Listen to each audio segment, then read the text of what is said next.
ಕರಾವಳಿಯಲ್ಲಿ ಮತ್ತೆ ಧರ್ಮ ರಾಜಕೀಯ ಈಗ ಆರಂಭವಾಗಿದೆ. ಈ ಬಾರಿ ಏನು? ಒಂದು ಶಾಲೆಯಲ್ಲಿ ಶುರುವಾದಂಥ ಬೆಳವಣಿಗೆ ಈಗ ದೊಡ್ಡ ಮಟ್ಟದಲ್ಲಿ ತಂದಿಡ್ತಾ ಇದೆ.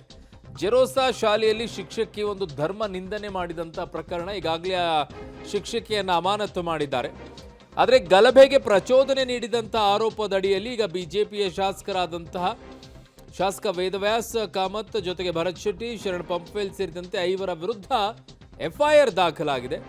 ಮಂಗಳೂರಿನ 2 ಕಾರ್ಪೊರೇಟರ್ ವಿರುದ್ಧವೂ ಕೂಡ ದೂರು ದಾಖಲಾಗಿದೆ. ಪಾಂಡೇಶ್ವರ ಠಾಣೆಯಲ್ಲಿ ದೂರು ದಾಖಲಾಗಿರೋದು.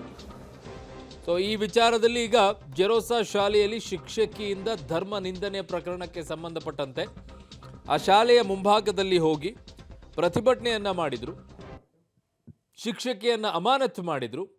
ಅಮಾನತು ಮಾಡಿದ್ದಕ್ಕೆ ಅಲ್ಲಿ ವಿದ್ಯಾರ್ಥಿಗಳೆಲ್ಲ ಘೋಷಣೆಯನ್ನ ಕೂಗಿದ್ರು, ಜೈ ಶ್ರೀರಾಮ್ ಅಂತ ಹೇಳಿ. ಸೊ ಅದಕ್ಕೆ ಇದು ಗಲಭೆಗೆ ಪ್ರಚೋದನೆ ನೀಡಿದ ಆರೋಪದಡಿಯಲ್ಲಿ ಈಗ ಕಾಂಗ್ರೆಸ್ನ ನಿಯೋಗ ಹೋಗಿ ಪಾಂಡೇಶ್ವರ ಠಾಣೆಯಲ್ಲಿ ದೂರನ್ನು ದಾಖಲು ಮಾಡಿದ್ದಾರೆ 5 ವಿರುದ್ಧ.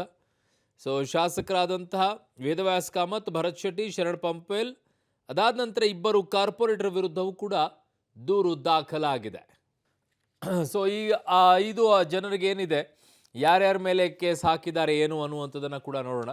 ಗಲಭೆಗೆ ಪ್ರಚೋದನೆ ನೀಡಿದ ಅಡಿಯಲ್ಲಿ ಈಗ ಈ ಪ್ರಕರಣವನ್ನು ದಾಖಲು ಮಾಡ್ತಾ ಇದ್ದಾರೆ.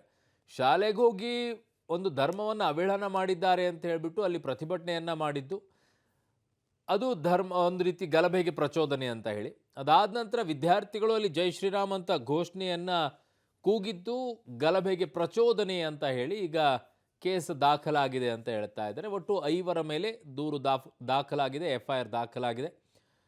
ಮಾಜಿ ವಿಧಾನ ಪರಿಷತ್ನ ಸದಸ್ಯರಾದಂತಹ ಐವೋನ್ ಡಿಸೋಜಾ ಅವರ ನೇತೃತ್ವದಲ್ಲಿ ಒಂದು ಕಾಂಗ್ರೆಸ್ ನಿಯೋಗ ಹೋಗಿ ಪೊಲೀಸ್ ಠಾಣೆಯಲ್ಲಿ ದೂರನ್ನು ದಾಖಲು ಮಾಡಿದ್ದಾರೆ.